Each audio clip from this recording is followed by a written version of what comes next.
एक हॉस्टल में 80 विद्यार्थी हैं। नए एडमिशन के कारण 30 नए विद्यार्थी मेस में शामिल हो जाते हैं, जिससे मेस का दैनिक व्यय रुपये 260 बढ़ जाता है, जबकि प्रति विद्यार्थी औसत व्यय रुपये 10 कम हो जाता है। मेस का मूल दैनिक व्यय निकटतम दहाई तक पूर्णांकित कीजिए। तो मेस का प्रारंभिक खर्च निकालना है एक दिन का। तो हम यह मान लेते हैं कि प्रति विद्यार्थी औसत खर्च x रुपया है एक दिन का। तो 80 विद्यार्थी हैं, उनका खर्च हो जाएगा 80x एक दिन का। ये हो गया प्रारंभिक खर्च।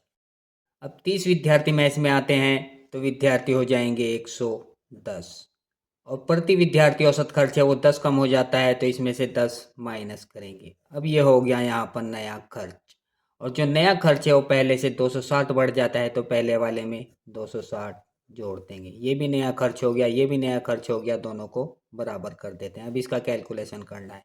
तो 110 की x में गुणा होगी 110x, और 80x माइनस हो गया, बचेगा 30x।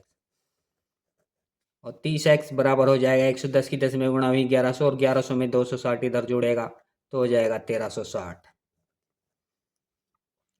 तो x बराबर हो गया 1360 और बटा में 30।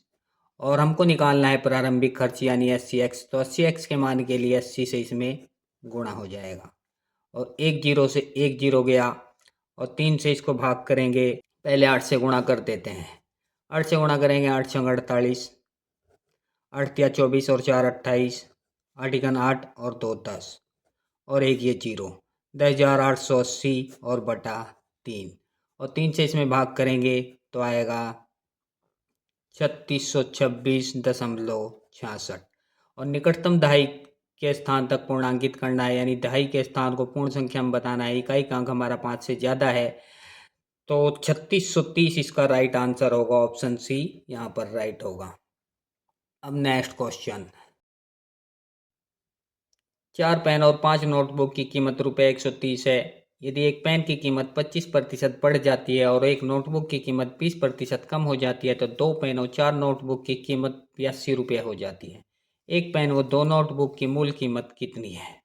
तो हम अनुपात निकालते हैं पेन और नोटबुक के मूल्यों में, और अनुपात निकालने के लिए ये लाइन खास है। यदि एक पेन की कीमत 25% बढ़ जाती है और एक नोटबुक की कीमत 20% कम हो जाती है। पहली लाइन को यहाँ पर हम छोड़ देते हैं। तो एक पेन है और एक नोटबुक है। पेन की कीमत 1 रुपया, बुक की कीमत 1 रुपया। अब इसको 25% बढ़ाएंगे तो हो जाएगा 1.25। इसको 20% कम करेंगे तो हो जाएगा 0.8, और पॉइंट हटाएंगे, ऊपर 2 जीरो बढ़ाएंगे, पॉइंट हटाएंगे, इसमें जीरो बढ़ाएंगे। 25 से इसको काटेंगे 4 बार, 25 से इसको काटेंगे 5 बार, 2 से इसको काटेंगे 5 बार, और 2 से इसको काटेंगे 4 बार। तो अनुपात आ जाएगा इनमें 4 की इधर गुणा, 5 की इधर गुणा, 4 चौक 16 अनुपात 25। अब 2 पेन है और 4 नोटबुक है, उनकी कीमत 82 रुपये हो जाती है, तो इसमें 2 से गुणा करेंगे और इसमें 4 से गुणा करेंगे। 16 दूनी 32 और 25 चौका 100, 32 और 100 हो जाएगा 132। तो 132 भाग, और इनकी कीमत हो जाती है बराबर 82 रुपये। और एक भाग यहाँ से बराबर कितना हो जाएगा? 82/132। और हमको क्या निकालना है? एक पेन 2 नोटबुक की कीमत। तो एक पेन के लिए इसमें 1 से गुणा करेंगे 16 हो जाएगा। 2 नोटबुक के लिए 2 से गुणा करेंगे 50, 25 दूनी 50, तो 16 और 50 हो जाएगा 66। तो 66 भाग हमको निकालना है, कितने के बराबर होगा? 66 बराबर हो जाएगा 82/132, और गुणा में आएगा 66। और 66 से इसको काटेंगे 2 बार, 2 से इसको 82 को भाग करेंगे, आएगा 41, और 41 रुपये। तो रेशो ट्रिक से जो आंसर आता है वो अप्रोक्स लगभग में आता है। तो ऑप्शन डी 40 रुपये इसका यहाँ पर राइट आंसर होगा।